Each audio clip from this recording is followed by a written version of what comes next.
खबरें विस्तार से। कुपवाड़ा जिले के मिछल सेक्टर में दरअंदाजी की कोशिश को नाकाम बनाते हुए 2 दरअंदाजों को मार गिराया गया है।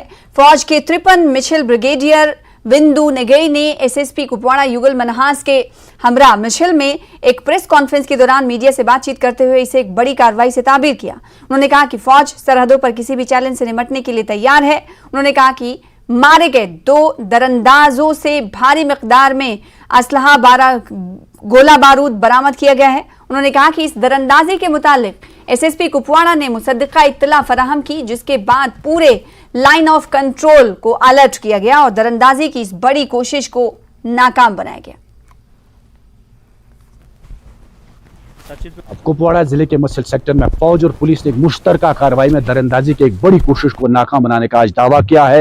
यानी कि 2 मिलिटेंटों को मार गिराया गया है और इनके कब्जे से भारी मिकदार में जो असला बारूद भी बरामद किया गया है। और इस सिलसिले में सबसे बड़ी बात यह है कि उनके कब्जे से जो है भारी मिकदार में असला बारूद के साथ साथ पाकिस्तानी करेंसी भी बरामद की गई है। वजह है कि 2 मिलिटेंट इस पार आने की कोशिश कर रहे थे, लेकिन सरहद पर ताक जो यहाँ पर बैठे थे, जो हमारे यहाँ फौजी जवान हैं, उन्होंने उन्हें ललकारा, लेकिन उसके बाद उन्होंने फौज पर फायरिंग की। जवाबी कार्रवाई में 2 मिलिटेंट जो हैं वो मार गिराए गए हैं। मिलिटेंटों के कब्जे से भारी मिकदार में जो है असला बारूद बरामद किया गया है। और आप यहाँ पर इस वक्त हम आपको दिखाने की कोशिश करेंगे कि यहाँ पर 2 AK-47 राइफल्स और उसमें जो अशिया ज़रूरत की चीजें, और खासतौर सबसे बड़ी बात यह है कि पाकिस्तान की जो है करेंसी है वो भी यहाँ पर जो है बरामद की गई है। बताया जा रहा है कि ये एसएसपी कुपवाड़ा को एक मुसद्दिका इत्तला मिली थी, जिसके बाद उन्होंने लाइन ऑफ कंट्रोल के नजदीक वहां पर जो है फौज और पुलिस को अलर्ट कर दिया है। और यानी कि आज नादन कमांड ने एक ट्वीट भी किया। उन्होंने कहा कि 24 घंटों में जो है 4 मिलिटेंट मुत्सिल और बारामूला में मारे गए हैं और उन्होंने अपने जवानों को शाबाशी दी है कि उन्होंने 24 घंटों में 2 बड़े ऑपरेशन जो है कामयाब ऑपरेशन अंजाम दिए। इस सिलसिले में पहले ही जो यहाँ पर G20 की एक बड़ी तकरीब होने वाली है, जिस पर पहले ही कहा गया था कि मिलिटेंट इसमें रखना डालने की कोशिश करेंगे, लेकिन बिल्कुल लाइन ऑफ कंट्रोल से लेकर श्रीनगर तक पूरी तरह से जो फौज और पुलिस को अलर्ट रखा गया है, ताकि पाक के किसी भी मंसूबे को कामयाब होने नहीं दिया जाएगा। तो इसी सिलसिले के कड़े के बतौर आप देख रहे हैं कि जड़गली में जो है 2 मिलिटेंट इस लाइन ऑफ कंट्रोल पर मारे गए हैं और उनके कब्जे से भारी मिकदार में असला बारूद भी बरामद किया गया है और उसके साथ साथ पाकिस्तानी करेंसी भी। नेटवर्क 18 के लिए जड़गली लाइन ऑफ कंट्रोल से यहिया सुल्तान। दुश्मन के किसी भी मंसूबे को नाकाम बनाने की कोशिशें जारी रखेंगे। एसएसपी कुपवाड़ा युगल मनहास ने आज लाइन ऑफ कंट्रोल के मिछल सेक्टर में मीडिया से बातचीत करते हुए कहा कि दुश्मन के किसी भी मंसूबे को नाकाम बनाने के लिए कोशिशें हम जारी रखेंगे। जम्मू कश्मीर पुलिस फौज के साथ मिलकर काम जारी रखेगी और हर इंटेलिजेंस इनपुट को पूरा करेंगे। ख्याल है कि फौज और पुलिस ने आज लाइन ऑफ कंट्रोल के नजदीक आबाद इलाके मिछल सेक्टर में दरअंदाजी की एक बड़ी कोशिश को नाकाम बना दिया। इससे पहले हम आपको एक रिपोर्ट भी दिखाएं वहां से।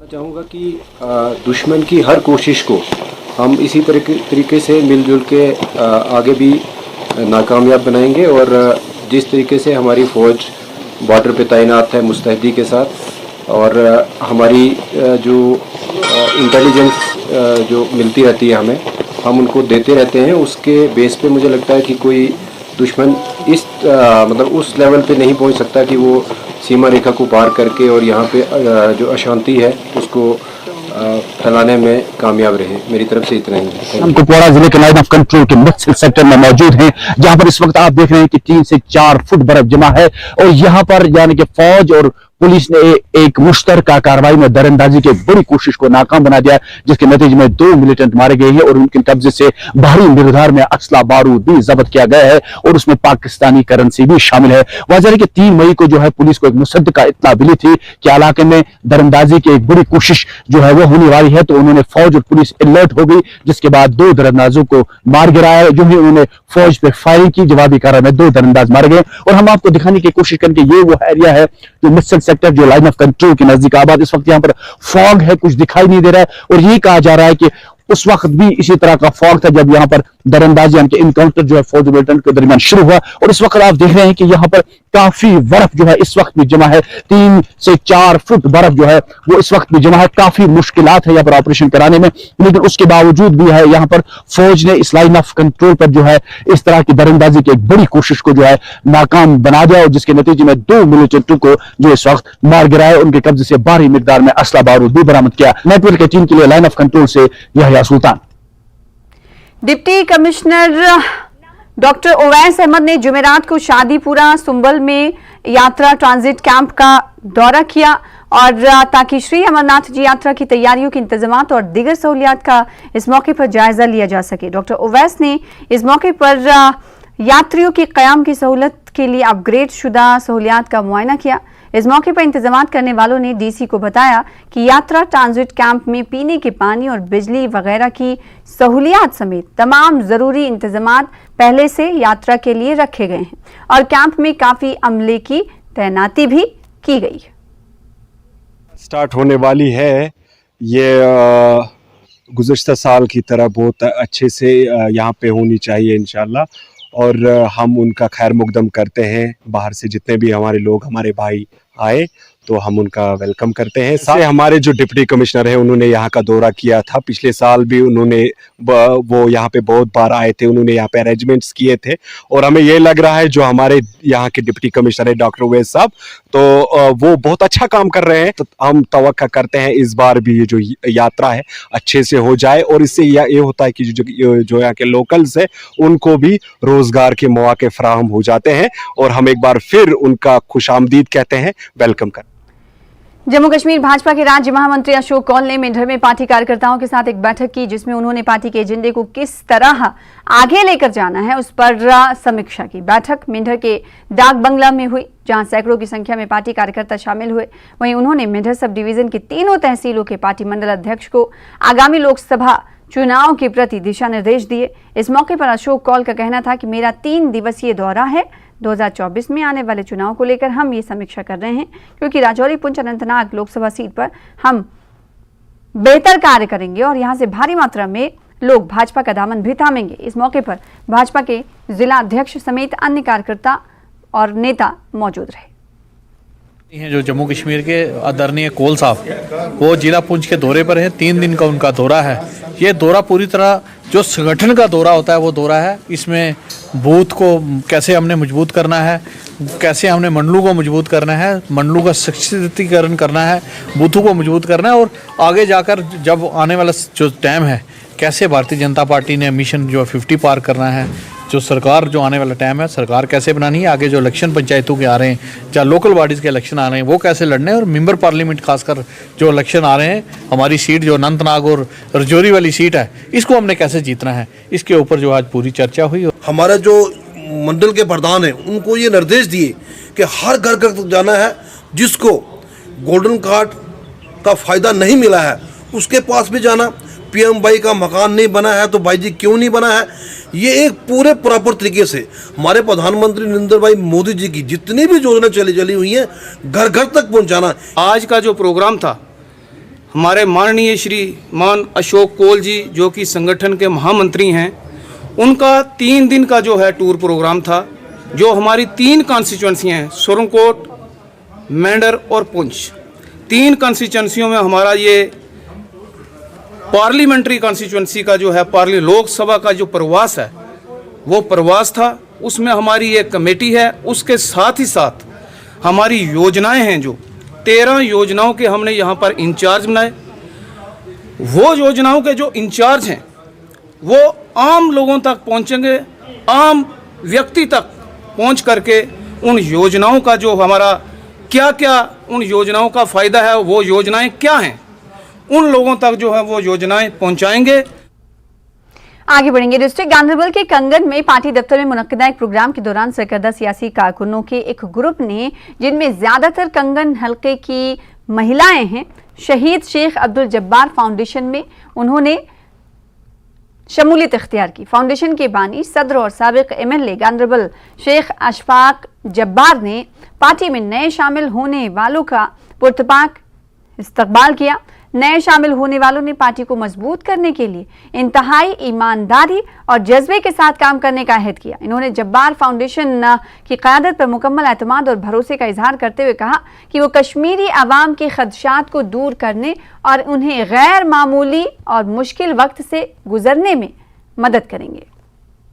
हमारे साथियों ने, कुछ हमारे लेडीज महिला विंग के, कुछ हमारे सरपंच, PRIs और जो सीनियर यहाँ लोग हैं जो नेशनल कॉन्फ्रेंस, कांग्रेस या बाकी पार्टियों से जिन्होंने आज हमारे साथ ज्वाइन किया जब्बार फाउंडेशन में, को लगा कि यही एक रास्ता है कि इस वक्त जो एक हमें इलाके में तरक्की की तरफ ले जाएगा और एक पूरा इंसाफ यहाँ इंशाल्लाह होगा, जिसमें सबकी बराबरी होगी, इसमें कोई फर्क नहीं होगा। और इंशाल्लाह जोग दर जोग इस वक्त लोग जुड़ रहे हैं और हमारे इस फाउंडेशन में हमारा साथ दे रहे हैं।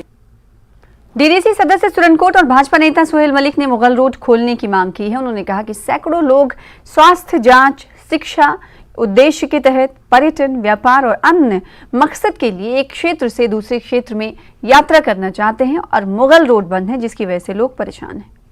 ये कहा कि Mughal road without any delay जो है खुल जाना चाहिए।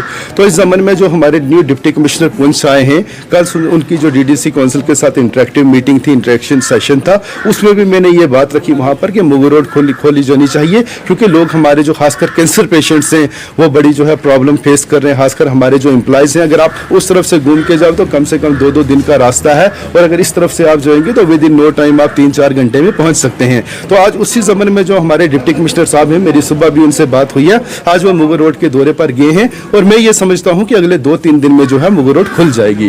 और मुगल रोड को लेकर खासकर मैं एक और इम्पॉर्टेंट जो इन्फॉर्मेशन है आपसे शेयर करूं। जिस तरह आपको पिछले दिनों पता है कि जो हमारे ऑनरेबल जो नितिन गडकरी साहब हैं, उन्होंने मुगल रोड पर जो टनल की अनाउंसमेंट की है, तो मुझे ये लगता है कि ये बड़ा खुशहाल स्टेप है। ये हमारी रजौरी पुंछ की अगर आप देखेंगे बड़े पैमाने पर, तो ये हमारी तकदीरें बदलेगा। फिलहाल इसी के साथ रुकेंगे छोटे से ब्रेक के लिए, कुछ और खबरों के साथ जल्द लौटेंगे।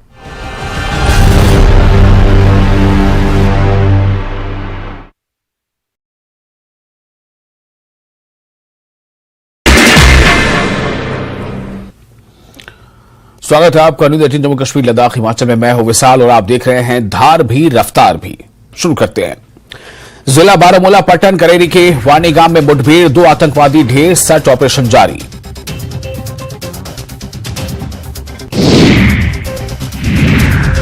जम्मू कश्मीर में होने वाली G20 बैठक को लेकर बड़े हमले की धमकी के बाद जम्मू कश्मीर में हाई अलर्ट जारी। भारत पाकिस्तान नियंत्रण रेखा से लगे पुंछ जिले में भी अलर्ट जारी किया गया है।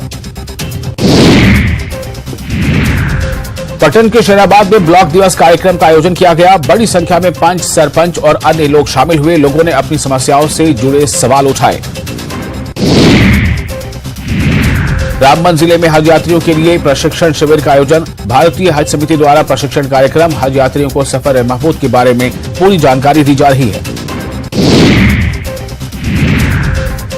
कांग्रेस को बड़ा झटका लगा है। वरिष्ठ कांग्रेसी नेता भरत कुमार कांग्रेस को खैरबाद कह अपनी पार्टी में शामिल हो गए। भरत कुमार श्रीनगर मुख्यालय में अल्ताफ बुखारी की मौजूदगी में उन्होंने अपनी पार्टी में शमूलियत इख्तियार की।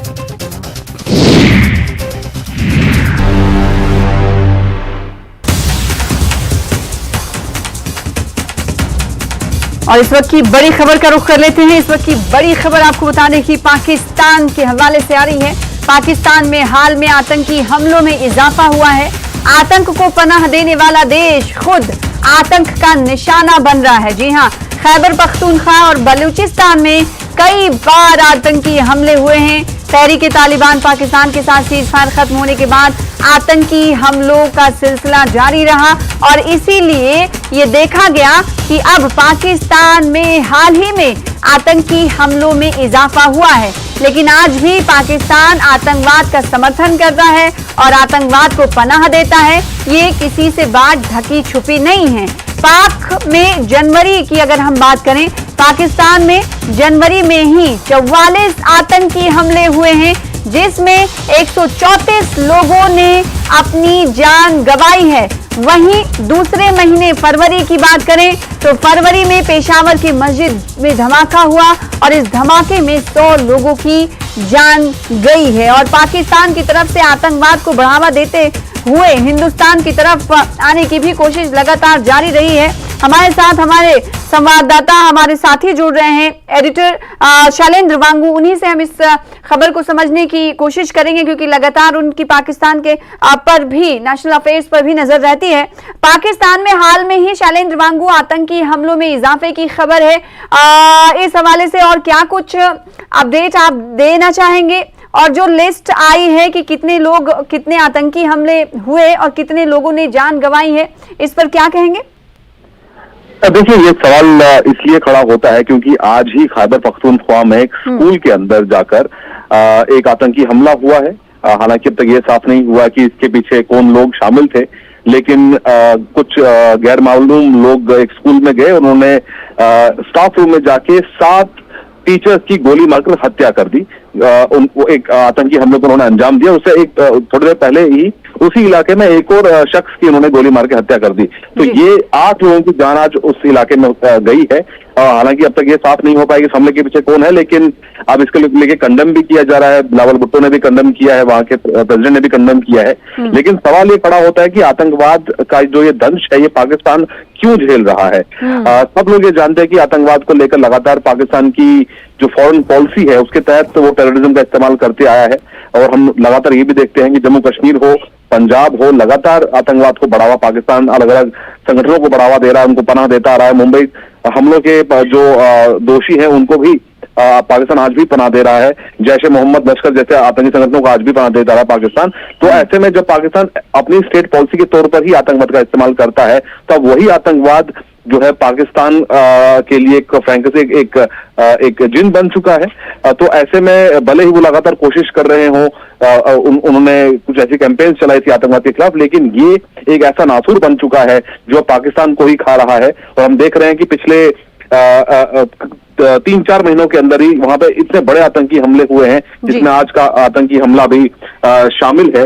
और आपको जैसा कि आपने बताया कि पेशावर में एक बड़ा आतंकी हमला, एक सुसाइड बॉम्बिंग हुई थी फरवरी के महीने, जिसमें 100 से ज्यादा लोगों की जान गई थी। उससे पहले जनवरी की, जैसा आपने बताया कि वहां पर जनवरी में 134 लोगों की जान गई है। और इसी साल में 44 आतंकी हमले पाकिस्तान में हुए। तो ये एक ऐसा फ्रैंकेस्टाइन पैदा कर दिया है पाकिस्तान ने कि अब वो खुद ही उसको नहीं संभाल पा रहा है। हालांकि आज भी हम देख रहे हैं कि पाकिस्तान की तरफ से इन्फिल्ट्रेशन की कोशिशें लगातार जारी हैं, ट्रेनिंग कैंप्स भी लगातार चल रहे हैं। तो ऐसे में जब तक पाकिस्तान इस आतंकी फैक्ट्री को बंद नहीं करेगा, तब तक पाकिस्तान के लिए भी ये एक ऐसी चुनौती है जिससे वो नहीं निपट पाएगा। बिल्कुल, ये बहुत बड़ी चुनौती पाकिस्तान के लिए है। तो वहीं पाकिस्तान पर लगातार ये इल्जामात, आरोप भी लगते रहे हैं। पाकिस्तान इसे ये कहा जा सकता है कि संजीदगी से नहीं ले रहा है। इसीलिए अपने घर के अंदर भी वो आतंकवाद का सामना कर रहा है। तो आतंकवाद का सामना जब घर में हो रहा है, तो दूसरे कंट्रीज में भी, दूसरे मुल्क में भी पाकिस्तान की तरफ से कहीं ना कहीं आतंकी गतिविधियां बढ़ाई जा रही हैं। इसके कई सबूत, पुख्ता सबूत हिंदुस्तान में मिलते रहे हैं। अगर पुंछ हमले की बात करें तो उसमें जिन टेररिस्ट के शामिल होने की बात कही जा रही है, वो कहा जा रहा है कि पाकिस्तान से ही उनका ताल्लुक है। तो ऐसे में सवाल ये उठता है कि आखिर पाकिस्तान इन तमाम चीजों को, जब वो खुद इसका आतंकवाद का दंश झेल रहा है, तो आखिर इसका समर्थन क्यों कर रहा है? क्यों उसके ही शहरी मारे जा रहे हैं? तो दूसरी जगह पर क्यों आतंकवादी गतिविधियों को बढ़ावा दे रहा है? ये सोचने वाली बात है और ये पाकिस्तान के लिए हर फोरम पे ये सवाल खड़ा होता है। बहुत शुक्रिया शैलेंद्र हमारे साथ जुड़ने के लिए और इस खबर पर ज्यादा बातचीत करने के लिए। तो पाकिस्तान में हाल में ही आतंकी हमलों में इजाफे की खबर है। उमूमन अगर हम देखें तो आए दिन पाकिस्तान में आतंकी हमले मुख्तलिफ स्थलों पर, विभिन्न स्थलों पर होते हैं, जिसमें जैसा कि हमने कुछ देर पहले जिक्र किया कि जनवरी में 44 आतंकी हमले हुए हैं। हाल ही की बात हो रही है, उसमें 134 लोगों ने अपनी जान गंवाई है, कई लोगों ने अपनों को खोया। फरवरी की अगर बात करें तो अगले महीने फरवरी में पेशावर की मस्जिद में धमाके की खबर आई थी और उसमें 100 लोगों ने अपनी जान गंवाई थी। तो अब मजमूई तौर पर अगर देखें तो पाकिस्तान में आतंकी हमलों में इजाफे की खबर है। आए दिन आतंक का दंश पाकिस्तान झेल रहा है, लेकिन उसके बावजूद भी पाकिस्तान की तरफ से आतंकी गतिविधियों को बढ़ावा देने की कोशिश को नहीं रोका जाता।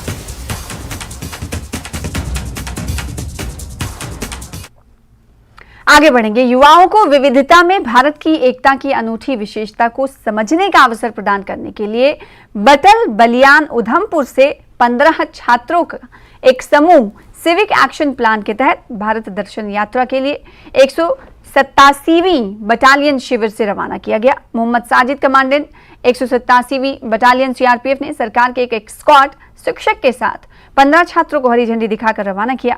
हायर सेकेंडरी स्कूल 4 मई से 8 मई 2023 तक सीआरपीएफ के 187वीं बीएन बटालियन द्वारा भारत दर्शन छात्रों के दौरे का आयोजन किया गया है, जिसके दौरान वो राजस्थान का दौरा करेंगे। 187 वाहिनी की तरफ से ये भारत दर्शन का प्रोग्राम बट्टल बलियान के हायर सेकेंडरी बच्चों के लिए ऑर्गेनाइज़ किया गया है। इसके अंदर 15 बच्चों का सिलेक्शन हुआ है और उसके बाद इनको भारत दर्शन के लिए भेजा जा रहा है। इसमें 2 जगह हैं वो घूमेंगे, एक तो अजमेर है और दूसरा जयपुर है। राजस्थान का सिलेक्शन इसलिए किया गया कि वहाँ की विरासत, वहाँ की परंपरा, वहाँ की संस्कृति काफ़ी बड़ी है, काफ़ी अच्छी है और ये जान करके बच्चों के अंदर एक अपने देश के बारे में एक गौरव बढ़ेगा, अपने देश के बारे में अच्छी जानकारी मिलेगी और इनको बेहतर नागरिक बनने में तत्पर करेंगे। इस भारत दर्शन कार्यक्रम के दौरान ये 15 बच्चे तकरीबन जा रहे हैं और ये Battal Balian higher secondary school के बच्चे हैं। इसमें सबसे ख़ास बात यह है कि बच्चियों का चुनाव ज़्यादा किया गया है। 8 बच्चियाँ जा रही हैं और 7 बच्चे जा रहे हैं। तो एक तरफ से हम लोग मैसेज भी देना चाहते हैं कि सब बराबर हैं, बच्चे और बच्चियाँ सबकी नज़र में बराबर है। यहाँ तक कि हमने कोशिश की है कि बच्चों की संख्या ज़्यादा रहे, 50% से ज़्यादा है, तो ये इनको एक आत्मविश्वास देगा और अपने देश के बारे में विस्तृत जानकारी देगा। हमारा टूर 187 कमांडर बटालियन के थ्रू जा रहा है उधमपुर से अजमेर और अजमेर से जयपुर की तरफ। हम वहाँ पे जाके अपना कल्चरल देखेंगे कि वहाँ पे कैसा कल्चरल है, कैसे लोग एक दूसरे से बातें करते हैं और भी बहुत सी चीज़ें वहाँ पे टेम्पल्स या फिर, और हम चाहते हैं कि हमारा टूर जो है वो बहुत ही अच्छा वहाँ पे इंजॉयमेंट हो और जब हम वापस आएँ तो हम अपने स्कूल के बच्चों को भी जागरूक करें कि मतलब कि वहाँ की संस्कृति कैसी है, कैसा व्यवहार करते हैं वो एक दूसरे के साथ। डोडा से खबर है। डोडा पुलिस की तरफ से 25 मार्च को जारी करदा एक बयान में बताया गया कि जावेद अहमद साकिन हमदानपुर डोडा, जो एसपीओ के तौर पर खिदमत अंजाम दे रहा था और डिस्ट्रिक्ट पुलिस लाइन डोडा में तैनात था। पुलिस टीम ने चरस समेत जावेद अहमद को हिरासत में लिया है जब उसे मुअतबर जराए से मालूम हुआ कि एसपीओ ने चरस की खरीदो फरोख्त करता था। एसपीओ के खिलाफ पुलिस स्टेशन डोडा में एफआईआर दर्ज करके तफ्तीश शुरू कर दी गई, जिसकी पोस्टिंग थी डिस्ट्रिक्ट पुलिस लाइन डोडा में और इसके खिलाफ हमें एक इन्फॉर्मेशन मिली थी कि ये मुनशियात का कारोबार करता है डोडा टाउन में और डोडा टाउन का ही ये रहने वाला है। उसी के चलते हमने ट्रैप लगाया था और इसको रंगे हाथों ये कारोबार करते हुए जो मुनशियात का है वो पकड़ा गया और इसके खिलाफ एक एफआईआर लगी और एफआईआर के बाद हमने एक कानूनी तरीके से डिपार्टमेंटल इंक्वायरी करके इसको सर्विस से डिसंगेज कर दिया है। हम इंफॉर्मेशन कलेक्ट कर रहे हैं, कोई भी जो है एम्प्लॉई है, चाहे वो पुलिस का अफसर है, कोई ऑफिशियल है या किसी सिविल डिपार्टमेंट का है, जो भी इसमें मुलव्वस होगा गवर्नमेंट एम्प्लॉई, उसके खिलाफ कार्रवाई की जाएगी और ना कि डिपार्टमेंटल कार्रवाई। अगर इसमें मुलव्वस पाए जाएंगे या इसको फ़रोग़ देने की कोशिश करेंगे तो उनके खिलाफ क्रिमिनल केसेस भी किए जाएंगे और डिपार्टमेंटल एक्शन भी किया जाएगा। फिलहाल इसी के साथ इस बुलेटिन में इतना ही। छोटे से ब्रेक के बाद देखिए अपना हिमाचल मेरे साथ। नमस्कार, आदाब।